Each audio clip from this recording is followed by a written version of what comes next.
वही कहूंगा जो मैं जानता हूं, वही कहूंगा जो आप भी जान सकते हैं।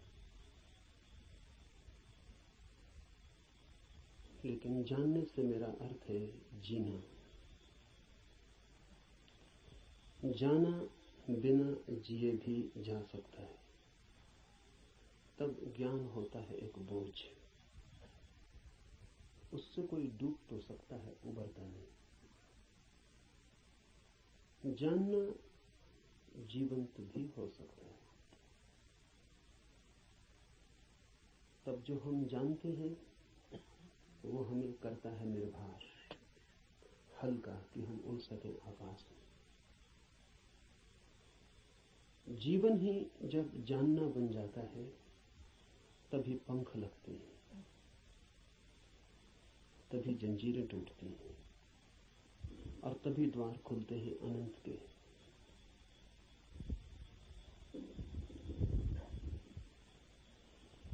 लेकिन जानना कठिन है।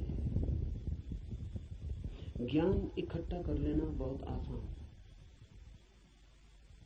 और इसलिए मन आसान को चुन लेता है और कठिन से बचता है। लेकिन जो कठिन से बचता है वो धर्म से भी वंचित रह जाएगा। कठिन ही नहीं, जो असंभव से भी बचना चाहता है वो कभी भी धर्म के पास नहीं पहुंच पाएगा। धर्म तो है ही उनके लिए जो असंभव में उतरने की तैयारी रखते हैं। धर्म है जुआरियों के लिए, दुकानदारों के लिए नहीं। धर्म कोई सौदा नहीं है। धर्म कोई समझौता भी नहीं। धर्म तो है दांव। जुआरी लगाता है धन को दांव पर, धार्मिक लगा देता है स्वयं को। वही परम धन है। और जो अपने को ही दांव पर लगाने को तैयार नहीं, वो जीवन के गुह रहस्यों को कभी भी जान नहीं पाएगा। सस्ते नहीं मिलते हैं वे रहस्य। ज्ञान तो बहुत सस्ता मिल जाता है। ज्ञान तो मिल जाता है किताब में, शास्त्र में, शिक्षा में, शिक्षक के पास। ज्ञान तो मिल जाता है करीब करीब मुफ्त, कुछ चुकाना नहीं पड़ता है। धर्म में तो बहुत कुछ चुकाना पड़ता है। बहुत कुछ कहना ठीक नहीं, सभी कुछ दांव पर लगा दे कोई तो ही उस जीवन के द्वार खुलते हैं। इस जीवन को जो दांव पर लगा दे उसके लिए ही उस जीवन के द्वार खुलते हैं। इस जीवन को दांव पर लगा देना ही उस जीवन के द्वार की कुंजी है। लेकिन ज्ञान बहुत सस्ता है, इसलिए मन सस्ते रास्ते को चुन लेता है, सुगम को। सीख लेते हैं हम बातें, शब्द, सिद्धांत और सोचते हैं जान लिया। अज्ञान बेहतर है ऐसे ज्ञान से।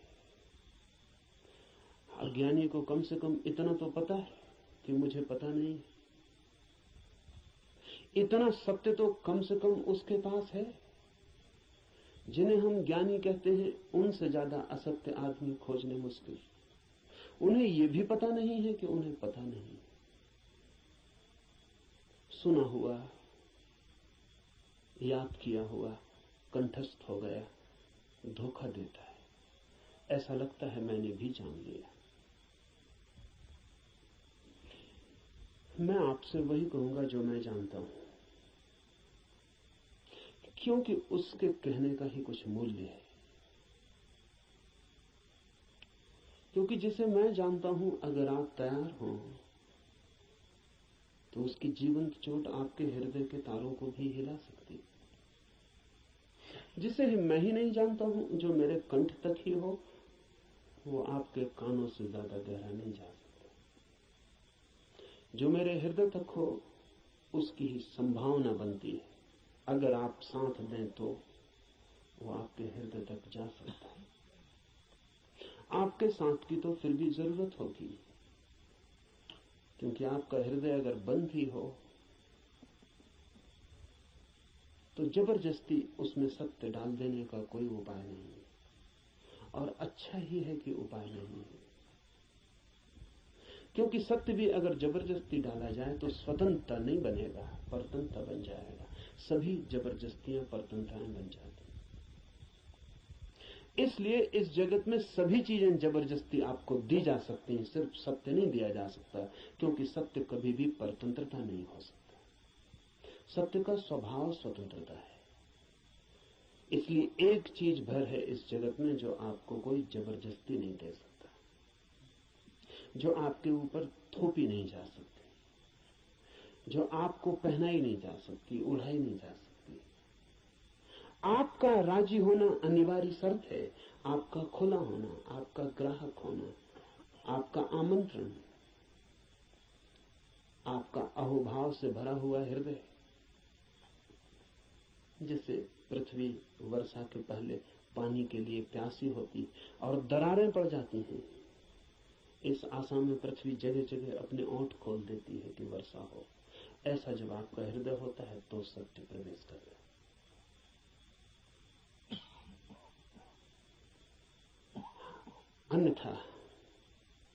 अन्यथा सत्य आपके द्वार से भी आकर लौट जाता है।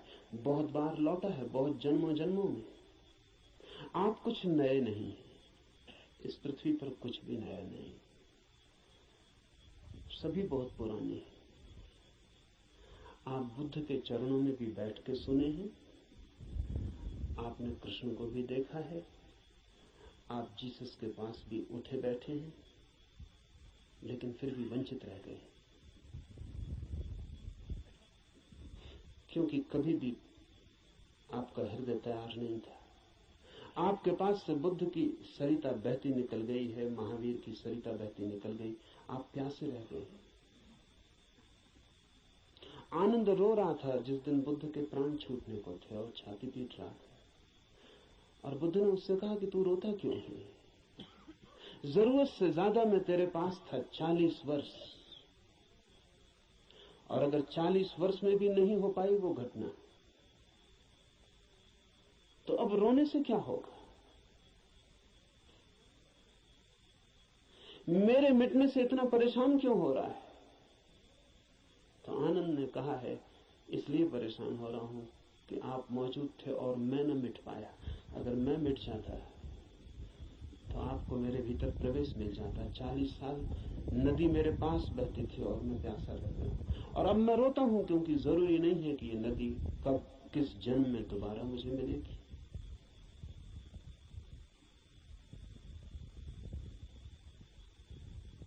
आप कुछ नए नहीं हैं। आपने बुद्धों को दफनाया, महावीरों को दफनाया, जीसस, कृष्ण, क्राइस्ट, सबको आप दफना के जी रहे हैं। उनकी वो हार गए आपसे। आप काफी पुराने, जब से जीवन है तब से आप हैं। अनंत अनंत यात्रा है। कहां हो जाती होगी चूक? बस यही हो जाती है कि आप खुले ही नहीं, बंद है। मैं तो आपसे वही कहूंगा जो मैंने जाना है।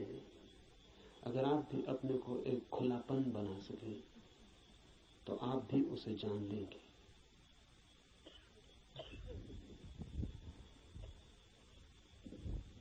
और ऐसा नहीं है कि कोई कठिनाई है बहुत,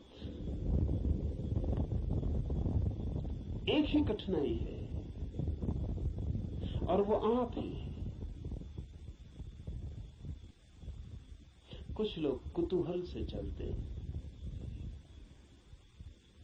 जैसे राह चलते बच्चे पूछ लेते हैं इस वृक्ष का नाम क्या है, और अगर आप उत्तर न दें तो तत्क्षण भूल जाते हैं कि उन्होंने पूछा भी था। वो दूसरी बात पूछने लगते हैं कि ये पत्थर यहां क्यों पड़ा है।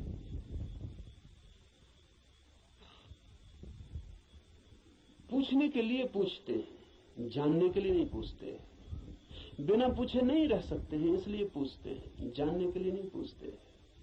जो लोग कुतूहल से जी रहे हैं वो अभी भी बचकाने, अगर आप ऐसे ही पूछ लेते हैं कि ईश्वर क्या है, जैसे कि कोई बच्चा राह चलती दुकान देख के पूछ लेता हो कि ये खिलौना क्या है, तो आप अभी बच्चे हैं। और बच्चा तो माफ किया जा सकता है, आप माफ नहीं किए जा सकते। कुतूहल नहीं चलेगा। धर्म कोई खिलवाड़ नहीं है बच्चों का। और फिर उत्तर भी मिल जाए तो उससे कोई प्रयोजन नहीं है। बच्चे का मजा पूछने में है। उसने पूछा, यही उसका मजा है। आप उत्तर देंगे भी तो उस उत्तर में उसे कोई बहुत रस नहीं है। क्या बात है? मनस्विद कहते हैं कि बच्चे नया नया बोलना सीखते हैं तो अपने बोलने का अभ्यास करते हैं पूछ पूछ कर। जैसे बच्चा नया नया चलना सीखता है तो बार बार उठ के चलने की कोशिश करता है, बोलना सीखता है तो बार बार बोलने की कोशिश करता है। इसलिए बच्चे एक ही बात को कई दफा कहते हैं। इसलिए कई दफा कहते हैं क्योंकि उन्हें बोलने का एक नया अनुभव, एक नया आयाम मिला है। उस नए आयाम में वे तैर के अभ्यास कर रहे हैं। इसलिए कुछ भी पूछते हैं, कुछ भी बोलते हैं।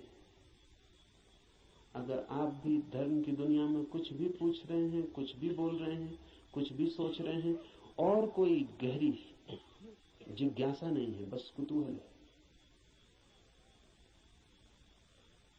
तो अभी आप और कुछ बुद्धों को दफनाएंगे। अभी और न मालूम कितने बुद्धों को आपके साथ मेहनत करनी पड़ेगी।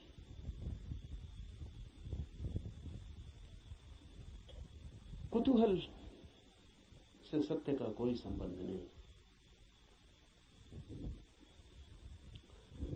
कुछ लोग कुतूहल से थोड़ा आगे बढ़ते हैं और जिज्ञासा करते हैं।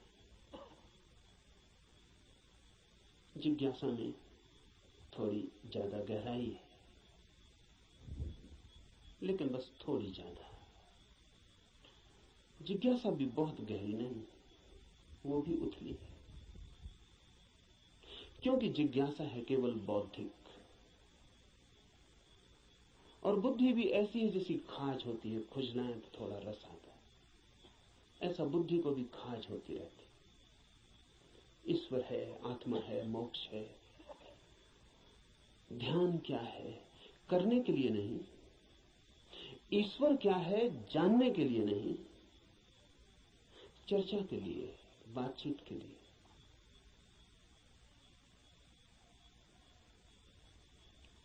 एक बौद्धिक मजा है, एक बौद्धिक व्यायाम है। तो लोग ऊंची बातें करते हैं, लेकिन उन बातों पर कभी भी कोई दांव नहीं लगाते। ईश्वर है या नहीं, इससे कोई प्रयोजन नहीं है। और ईश्वर हो तो, ईश्वर न हो तो वे जैसे हैं वैसे ही बने रहते हैं। ये बड़े मजे की बात है। एक आदमी मानता है कि ईश्वर है और एक आदमी मानता है कि ईश्वर नहीं, और दोनों की जिंदगी बराबर एक सी। कोई गाली दे तो उसे भी क्रोध आता है जो मानता है कि ईश्वर है, और उसे भी क्रोध आता है जो मानता है कि ईश्वर नहीं। बल्कि कई दफे तो ये देखा जाता है कि जो मानता है ईश्वर है उसे ज्यादा क्रोध आता है, क्योंकि जो मानता है कि ईश्वर नहीं है वो ज्यादा से ज्यादा क्या कर सकता है? आपका गाली दे सकता है, मार सकता है, हत्या कर सकता है। लेकिन जो मानता है ईश्वर है वो आपको नरक तक में सड़ा सकता है। उसके पास ज्यादा उपाय क्रोधित होने के। अगर ईश्वर के मानने और न मानने से कोई भी अंतर जीवन में न पड़ता हो तो उसका अर्थ है कि ये ईश्वर से कोई संबंध नहीं है, बौद्धिक बातचीत है।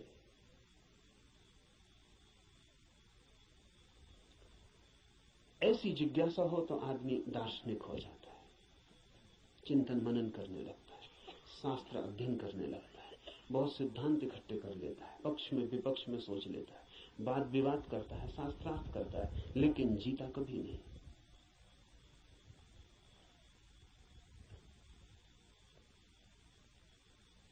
अगर आप भी सिर्फ जिज्ञासा से भरे हैं तो यात्रा नहीं होगी। जिज्ञासा से भरे हुए लोग वे हैं जो मील के पत्थर के पास बैठ जाते हैं और पूछते हैं मंजिल क्या है, कितनी दूर है, और सदा यही पूछते हैं, लेकिन कभी उठ के चलते नहीं। जानते तो आप भी कितना है, क्या कमी है जानने में? करीब करीब सभी कुछ जानते हैं। जो बुद्ध ने जाना हो, महावीर ने, कृष्ण ने जाना हो, वो सभी आप भी तो जानते। गीता में पढ़ के आपको ऐसा नहीं लगता कि ये बातें तो हमें भी मालूम आपको भी है, पर सिर्फ बुद्धि तक है, आपके हृदय तक उनका बीज नहीं पहुंचा। और बुद्धि पर रखे हुए विचार वैसे ही होते हैं जैसे पत्थर पे कोई बीज को रखते हैं। बीज तो होता है लेकिन पत्थर पे रखा रहता है, अंकुर नहीं फूट सकता। अंकुर फूटना हो तो बीज को पत्थर से गिरना पड़े, जमीन खोजनी पड़े, और जमीन की भी ऊपर की सतह ठीक नहीं है क्योंकि और गीली जगह चाहिए, तो थोड़ा जमीन के भीतर पहुंचना पड़े जहां थोड़ी पानी की सुविधा हो, थोड़ा रस बहता हो। बुद्धि पर पत्थर की तरह बीज रख जाते हैं, हृदय तक जब तक न गिर जाएं तब तक गीली जगह नहीं मिलती। हृदय में थोड़ा रस बहता है, थोड़ा प्रेम, वहां थोड़ा पानी, वहां कोई बीज गिरे तो अंकुरित होता है, नहीं तो कभी अंकुरित नहीं होता। जिज्ञासु व्यक्तियों के पास बहुत कुछ होता है, लेकिन पत्थर पर रखे हुए बीजों की भांति। जमीन भी ज्यादा दूर नहीं होती, लेकिन थोड़ी यात्रा भी मुश्किल है, चलना बिल्कुल नहीं है, तो पत्थर पर ही बीज रखा रह जाता है। इतनी यात्रा तो करनी ही पड़ेगी कि बीज पत्थर से नीचे गिरे, जमीन पर आए, जमीन में जगह खोजे, थोड़ी गीली भूमि को पाए, थोड़ा छिप जाए अंधेरे में। ध्यान रहे, जगत में जो भी जन्म पाता है वो गहन, मौन, एकांत, अंधेरे को चाहता है। बुद्धि में तो जितनी चीजें रखी हैं वो सब खुले प्रकाश में रखी हैं, वहां अंकुर नहीं होते। हृदय है, आपके भीतर गीली जमीन है छिपी हुई, वहां कुछ पैदा होता है। इसलिए जो सिर्फ जिज्ञासा से जीते हैं वे विद्वान बन जाते हैं, पंडित बन जाते हैं, ज्ञानी बन जाते हैं, लेकिन कुछ अंकुरित नहीं होता उनके भीतर। कोई नया जन्म, कोई नया जीवन, कोई नए फूल, कुछ भी नहीं। एक और जिससे संबंध है हमारा, एक और भी दिशा है खोज की, उसे हम कहते हैं मुमुक्षा। जानने की फिक्र नहीं है, जीने की फिक्र है। जानने की फिक्र नहीं है, होने की फिक्र है। ये सवाल नहीं है कि ईश्वर है, सवाल यह है कि क्या मैं ईश्वर हो सकता हूं। अगर ईश्वर हो भी और मैं ईश्वर न हो सकूं तो कोई सार नहीं है। सवाल ये नहीं है कि मोक्ष है, सवाल ये है कि क्या मैं भी मुक्त हो सकता हूं। अगर मैं मुक्त हो ही ना सकूं और मोक्ष हो भी कहीं तो क्या अर्थ है। ये बात नहीं है कि आत्मा है भीतर या नहीं, हो या ना हो। सवाल असली ये है कि क्या मैं आत्मा हो सकता हूं। मुमुक्षा है होने की खोज, और जब कोई होना चाहता है तब दांव पर लगना पड़ता है। इसलिए कहता हूं धर्म है जुआरियों का काम। वही कहूंगा जो मैं जानता हूं, जो जिया है। अगर आप तैयार हुए दांव पर लगाने को, तो जो मेरा अनुभव है वो आपका अनुभव भी बन सकता है। अनुभव किसी के नहीं होते, जो भी लेने को तैयार हो उसी के हो जाते हैं। सत्य पर किसी का कोई अधिकार नहीं, जो भी मिटने को राजी है वही उसका मालिक हो जाता है। सत्य तो उसका है जो भी उसे मांगने की तैयारी दिखलाता है,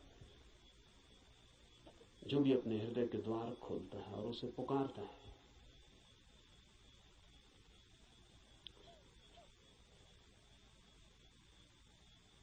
इस उपनिषद को इसीलिए चुना है।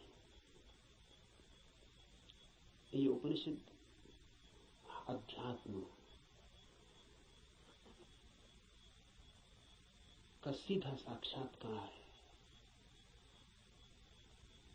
सिद्धांत इसमें नहीं है, इसमें सिद्धों का अनुभव है। इसमें उस सब की कोई बातचीत नहीं है जो कुतूहल से पैदा होती है, जिज्ञासा से पैदा होती है। नहीं, इसमें तो उनकी तरफ इशारे हैं जो मुमुक्षा से भरे हैं, और उनके इशारे हैं जिन्होंने पा लिया है। कुछ ऐसे लोग भी हैं कि जिन्होंने नहीं पाया, लेकिन फिर भी मार्गदर्शन देने का मजा नहीं छोड़ पाते। मार्गदर्शन में बड़ा मजा है। सारी दुनिया में अगर सबसे ज्यादा कोई चीज दी जाती है तो वो मार्गदर्शन है, और सबसे कम अगर कोई चीज ली जाती है तो वो भी मार्गदर्शन है। सभी देते हैं, लेता कोई भी नहीं। जब भी आपको मौका मिल जाए किसी को सलाह देने का तो आप चूकते नहीं। जरूरी नहीं है कि आप सलाह देने योग्य हो, जरूरी नहीं कि आपको कुछ भी पता हो जो आप कह रहे हैं, लेकिन जब कोई दूसरे को सलाह देनी हो तो शिक्षक होने का मजा छोड़ना बहुत मुश्किल हो जाता है। शिक्षक होने में मजा क्या है? आप तत्काल ऊपर हो जाते हैं मुफ्त में, और दूसरा नीचे हो जाता है। अगर कोई आपसे दान मांगने आए तो 2 पैसे देने में कितना कष्ट होता है, क्योंकि कुछ देना पड़ता है जो आपके पास है। लेकिन सलाह देने में जरा भी कष्ट नहीं होता, क्योंकि जो आपके पास है ही नहीं उसको देने में कष्ट क्या है? आपका कुछ खो ही नहीं रहा है, बल्कि आपको कुछ मिल रहा है, मजा मिल रहा है, अहंकार मिल रहा है। आप भी सलाह देने की हालत में हैं आज, और दूसरा लेने की हालत में। आप ऊपर हैं, दूसरा नीचे।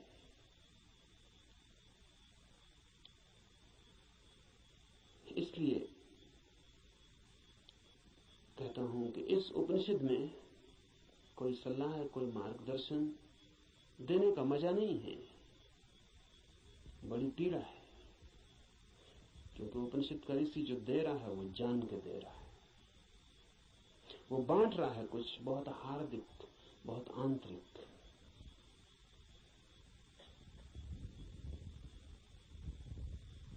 संक्षिप्त इशारे हैं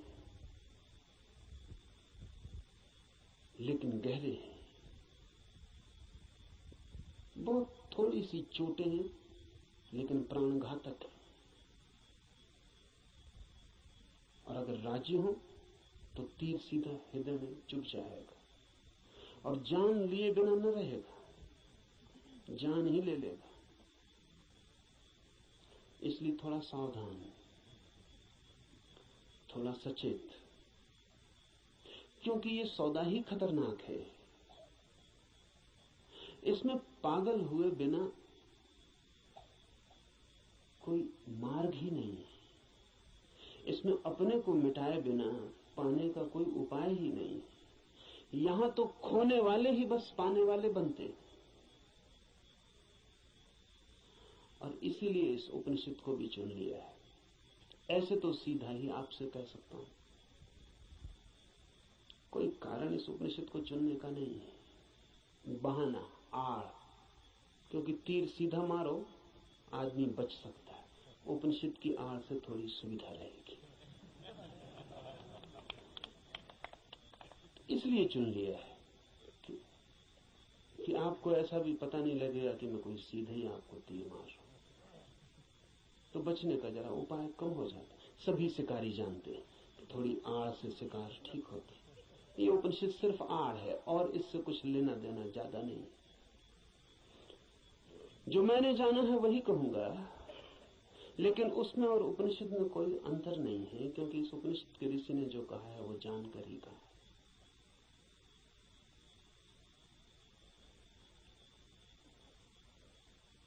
यह उपनिषद अध्यात्म की सूक्ष्मतम रहस्यों का उद्घाटन है।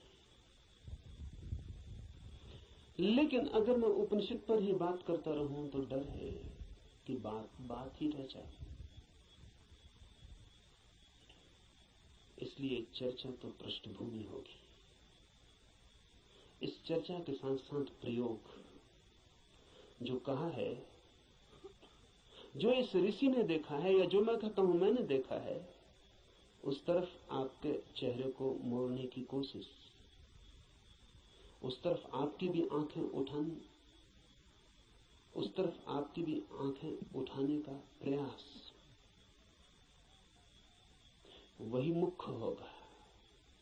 उपनिषद की बात तो सिर्फ हवा पैदा करने के लिए होगी कि आपके चारों तरफ वे तरंगें पैदा हो जाएं, कि आप भूल जाएं 20वीं सदी को, पहुंच जाएं उस लोक में जहां ये ऋषि रहा होगा। मिट जाए ये जगत जो चारों तरफ बहुत बेरौनक और बहुत कुरूप हो गया है, और याद आ जाए उन दिनों की जब ये ऋषि जिंदा रहा होगा। एक हवा, एक वातावरण, बस उसके लिए उपनिषद। पर उतना काफी नहीं है, जरूरी है, काफी नहीं है। तो जो मैं कहता हूं अगर आप उसको सुन के ही रुक जाते हैं तो मैं मानूंगा आपने सुना भी नहीं, क्योंकि सुन के जो चलता नहीं है मैं नहीं मान सकता कि उसने सुना है। अगर आप सोचते हैं कि सुन के आपकी समझ में आ गया, इतनी जल्दी मत करना। सुन के समझ में आता होता तो हम कभी के समझ गए होते। सुन के ही समझ में आता होता तो इस दुनिया में समझदारों की कमी ना होती, ना समझ खोजना मुश्किल हो जाता। मगर ना समझ ही ना समझ, सुन के कुछ भी समझ में नहीं आता। सुन के सिर्फ शब्दों पे मुट्ठियां बन जाती। सुन के नहीं, करके ही समझ में आता है। इसलिए सुनना करने के लिए, समझने के लिए नहीं। सुनना करने के लिए, करना समझने के लिए। सुन के ही सीधा मत सोच लेना कि समझ गए। वो बीच की कड़ी के बिना कोई भी उपाय नहीं है, कोई भी रास्ता नहीं। लेकिन मन कहता है कि समझ गए, अब करने की क्या जरूरत है। मंजिलें चल के पहुंची जाती हैं। सब भी समझ लिया हो, यात्रा पथ पूरा स्मृति में आ गया हो, पूरा नक्शा जेब में हो, फिर भी बिना चले कोई मंजिल तक कभी पहुंचता नहीं। लेकिन सपना देखा जा सकता है। कोई आदमी यहीं सो जाए और सपना देख सकता है कहीं भी पहुंचने का। मन सपना देखने में बड़ा कुशल है। और ऐसा मत सोचना कि आप ही ऐसे सपने देखते हैं। जिनको आप बहुत बुद्धिमान कहते हैं वे भी इसी तरह के सपने देखते रहते हैं। साधु हैं, सन्यासी हैं, महात्मा हैं, वर्षों से खोज में लगे हैं, लेकिन कहीं इंच भर नहीं पहुंचते, यात्रा ही नहीं करते। वो जो वर्षों से खोज में लगे हैं वो सारी की सारी खोज वर्तुलाकार है। बुद्धि में ही वर्तुल बन जाता है, भंवर बन जाता है, उसी भंवर में घूमते रहते हैं। फिर उस भंवर में सब समा जाता है, वेद समा जाते हैं, उपनिषद समा जाते हैं, कुरान बाइबलें समा जाती हैं।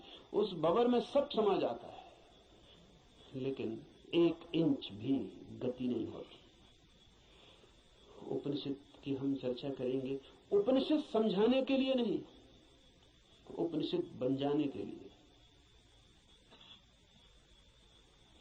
यहां सुन के कुछ कंठस्थ हो जाए और आप भी बोलने लगे तो मैंने आपका नुकसान किया, मैं फिर आपका मित्र साबित न हुआ। यहां सुन के आप जो सुना है वो बोलने लग जाएं तो कोई मूल्य नहीं है। यहां सुन के आपको भी वो हो जाए, आप भी वो देख लें, वो आंख आपकी भी खुल जाए तो ही। ऐसा समझें, एक कवि गीत गाता है किसी फूल के संबंध में। गीत में बड़ा माधुर्य हो सकता है, छंद हो सकता है, लय हो सकती है, संगीत हो सकता है। गीत की अपनी खूबी है, लेकिन गीत कितना ही गाए उस फूल को और कितना ही गुनगुनाए, तो भी गीत गीत है, फूल नहीं।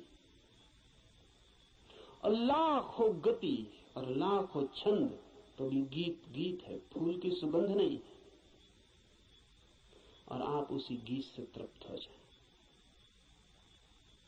तो आप भटक गए। उपनिषद गीत है किसी फूल का जिसे आपने देखा नहीं अभी। गीत गजब का है, गाने वाले ने देखा है, पर गीत से तृप्त मत हो जाना। गीत फूल नहीं।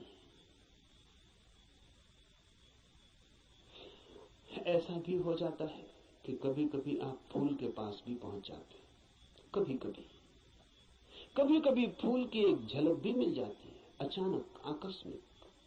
क्योंकि फूल कोई विजाती ही नहीं है, आपका स्वभाव है, आपके बिल्कुल निकट है, किनारे किनारे है, कभी कभी छू जाता है बिना आपके, बावजूद आपके।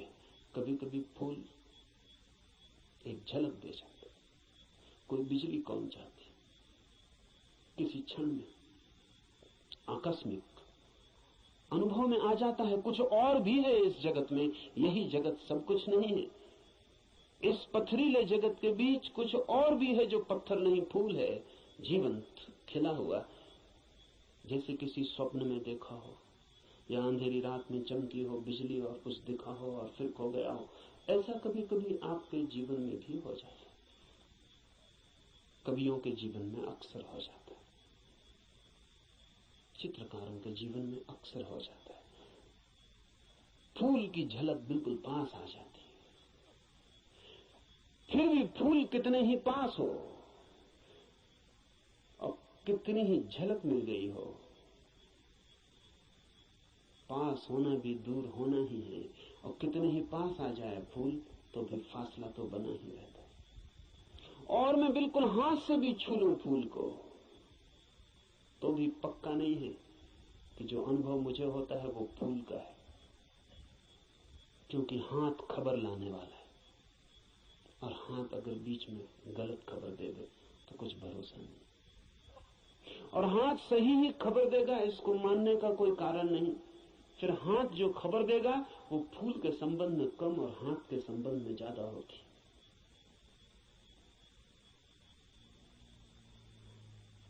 फूल ठंडा मालूम पड़ता है, जरूरी नहीं कि फूल ठंडा हो सकता है हाथ गर्म हो, इसलिए फूल ठंडा मालूम पड़ता है।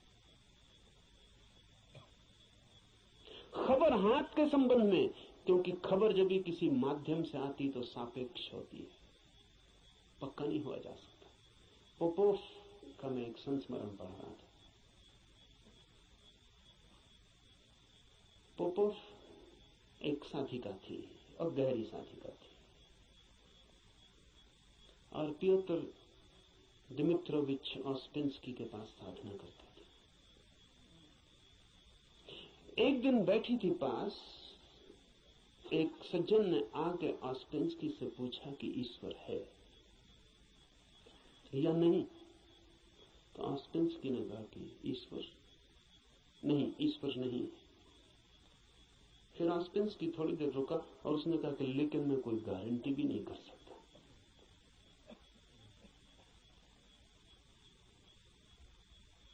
क्योंकि जो भी मैं जानता हूं वो सब माध्यम से जाना गया है। कभी आंख से देखा है लेकिन आंख का भरोसा क्या, कभी कान से सुना है लेकिन कान गलत सुन सकता है, कभी हाथ से छुआ है लेकिन हाथ का क्या कहना। अभी तक सीधा नहीं देखा है, अभी तक आमने सामने नहीं हुआ हूं, इसलिए कोई गारंटी भी नहीं। अभी तक जो भी जाना है उसमें मुझे ईश्वर का कोई अनुभव नहीं हुआ, लेकिन जरूरी नहीं कि ईश्वर न हो। इससे सिर्फ मेरी खबर मिलती कि मेरे अनुभव क्या है, इसलिए मैं कोई गारंटी नहीं कर सकता कि नहीं ही है। इसलिए मुझ पर भरोसा करके मत रुक जाना, खोजना। जब भी माध्यम से कुछ घटता है तो भरोसे का नहीं। अगर फूल के बिल्कुल पास भी पहुंच जाएं तो भी आंख देखती है, हाथ छूते हैं, सुगंध नाक में आती है, ये भी दूरी का अनुभव है। तो कभी कभी कोई कवि उस परम फूल के इतने पास पहुंच जाता है तो उसके गीत में उतर आती है गूंज उसकी, लेकिन फिर भी बुद्ध नहीं है वो, महावीर नहीं है वो। महावीर कौन है, बुद्ध कौन है? बुद्ध है वो चैतन्य जो फूल ही हो गया। इतनी भी दूरी न रही कि फूल को देखा हो, फूल ही हो गया। फूल होकर ही पूरी तरह जाना जा सकता है क्या है। उपनिषद के ऋषि की बात है, गीत है किसी फूल के संबंध में, उसे गुनगुनाना, मिठास है बड़ी उसमें, स्वाद है उसमें बहुत, लेकिन वो फूल नहीं है, गीत ही है। अगर प्रयास करेंगे तो कभी कभी झलक भी मिलेगी। मेरे पास लोग आते हैं, वो कहते हैं ध्यान में बड़ी झलक मिली, लेकिन फिर खो गई।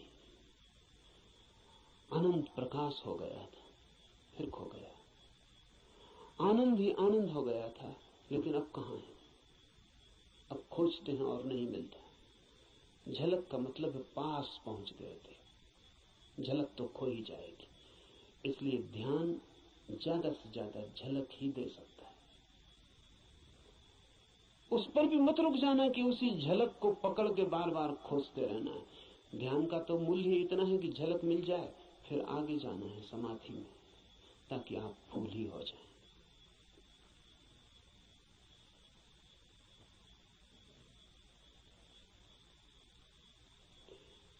ध्यान में है झलक, समाधि में है हो जाना।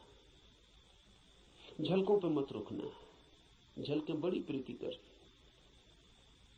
सारा जगत बासा मालूम पड़ने लगता है। एक झलक ध्यान में मिल जाए उस जीवंत की, फूल की, उस खिलावट की जो भीतर है, तो सारा जगत फीका और व्यर्थ हो जाता है।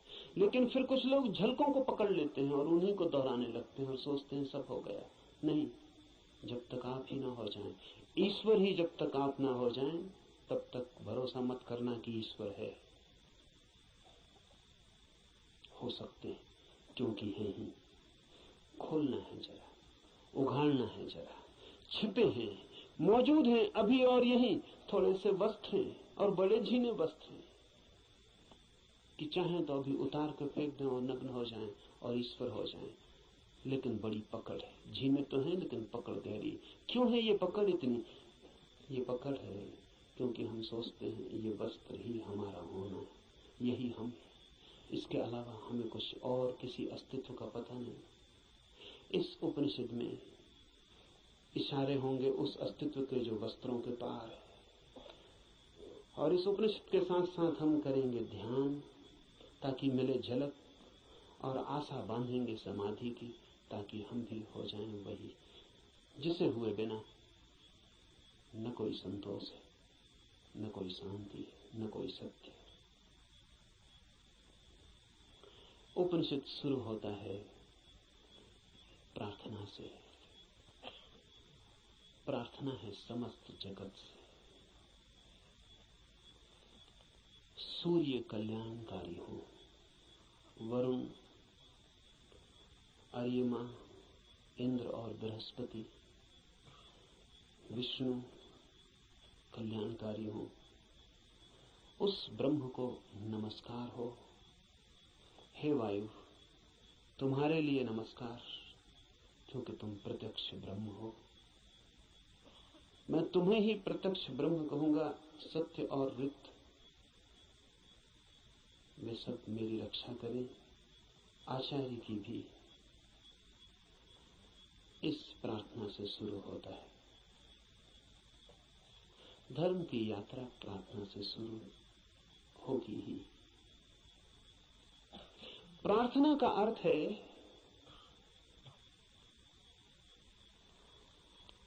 आस्था, आशा।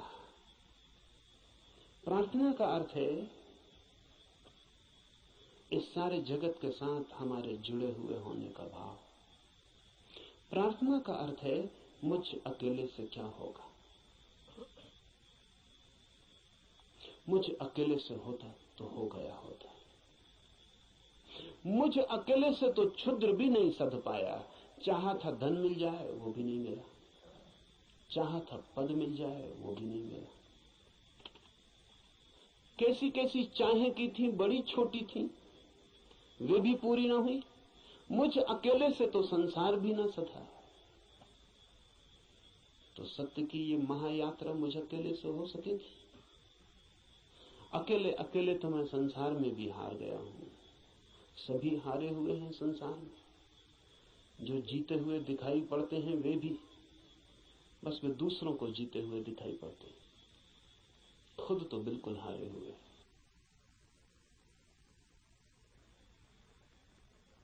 आप भी अपने को हारे हुए दिखाई पड़ते होंगे, औरों को तो आप भी जीते हुए दिखाई पड़ते हैं। आपसे भी पीछे लोग हैं जो आपको समझते हैं पा लिया आपने, जीत गए संसार में। लेकिन भीतर से अगर हम आदमी को देखें तो एक एक आदमी हारा हुआ है। संसार पराजय की लंबी कथा है, वहां जीत होती ही नहीं, वहां जीत हो ही नहीं सकती।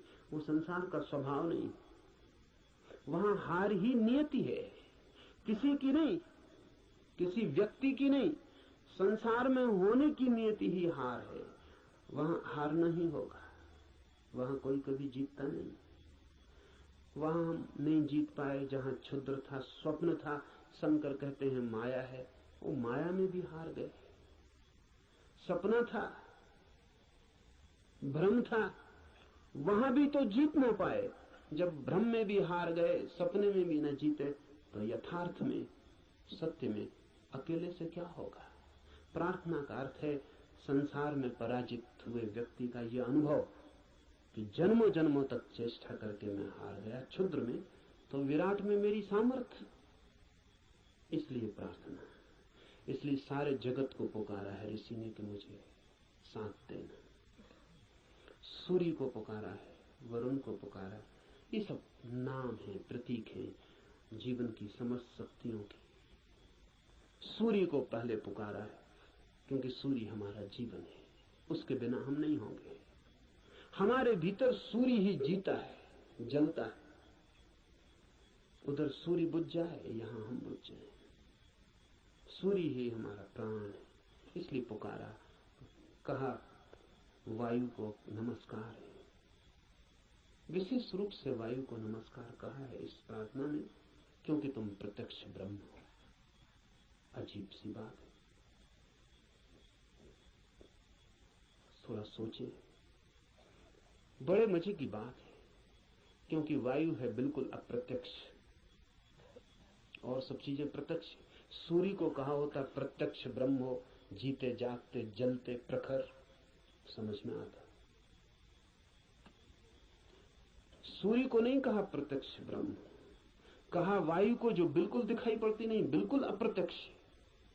कहां है प्रत्यक्ष वायु? सिर्फ अनुमान है कि है, लगता है कि है, भासता है कि है, दिखाई तो पड़ती नहीं। आंख के सामने कहां है? प्रत्यक्ष का मतलब है आंख के सामने है। जो आंख के सामने वायु बिल्कुल नहीं है, पत्थर पहाड़ सब आंख के सामने, वायु नहीं है। लेकिन ऋषि कहता है हे वायु नमस्कार तुम्हें, क्योंकि तुम प्रत्यक्ष ब्रह्म हो। इसलिए कहा कि वायु जैसे दिखाई नहीं पड़ती और है, और आंख को दिखाई नहीं पड़ती फिर भी आंख को छू रही है प्रतिपल। ऐसा ही परम सत्य है, दिखाई नहीं पड़ता, छू रहा है प्रतिपल। वायु दिखाई नहीं पड़ती क्योंकि हमारे पास देखने वाली आंख नहीं है। वायु तो यहां है, वायु के बिना तो हम भी नहीं हो सकते हैं।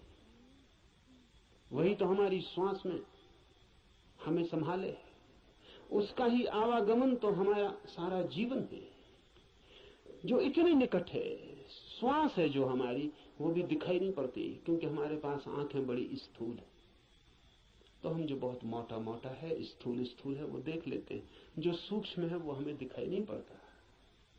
वायु सूक्ष्मतम है, हमारे सामने मौजूद है, भीतर मौजूद है, बाहर मौजूद है, रोए रोए में मौजूद है, और दिखाई नहीं पड़ती। इसलिए कहा कि तुम प्रत्यक्ष ब्रह्म हो, तुम ठीक ब्रह्म जैसी हो। वो भी यहाँ मौजूद है और दिखाई नहीं पड़ता, और रोए रोए में वही समाया है, रोआ रोआ वही है, और फिर भी उसका कोई पता नहीं चलता। इसलिए वायु को नमस्कार किया है कि हम वायु को तो जानते हैं, ब्रह्म को नहीं जानते। वायु से एक धागा जोड़ा है कि ब्रह्म भी ठीक वायु जैसा है। इसलिए मैं तुम्हें प्रत्यक्ष ब्रह्म कहूंगा, ऋषि कहता है वायु को। सत्य और ऋत के नाम से भी कहूंगा, क्योंकि तुम ठीक उस जैसी हो जो है और जिसका हमें पता नहीं, जो हम स्वयं हैं और जिसका हमें पता नहीं, जो अभी और यहां सदा से मौजूद है और हमें उसका पता नहीं। लेकिन ये खोज पूरी हो सके अगर सब देवता रक्षा करें। देवता से अर्थ है सदा से जीवन की अनंत अनंत शक्तियां, और जीवन है एक विराट जाल अनंत शक्तियों का। आपका होना भी एक विराट जाल है अनंत शक्तियों का। मिलता है आप में सूर्य, मिलता है वरुण, मिलता है इंद्र, मिलती है वायु, मिलती है अग्नि, मिलती है पृथ्वी, सब कुछ मिलता है आकाश, सब आप में मिलते हैं। अगर एक व्यक्ति को हम पूरा का पूरा जान लें तो हमने बीज रूप में समस्त अस्तित्व को जान लिया। सब कुछ उसमें है, सबका दान उसमें है, सब मिलकर ही उसका अस्तित्व है। इन सबकी सहायता की प्रार्थना है, लेकिन क्या सूर्य सहायता करेगा?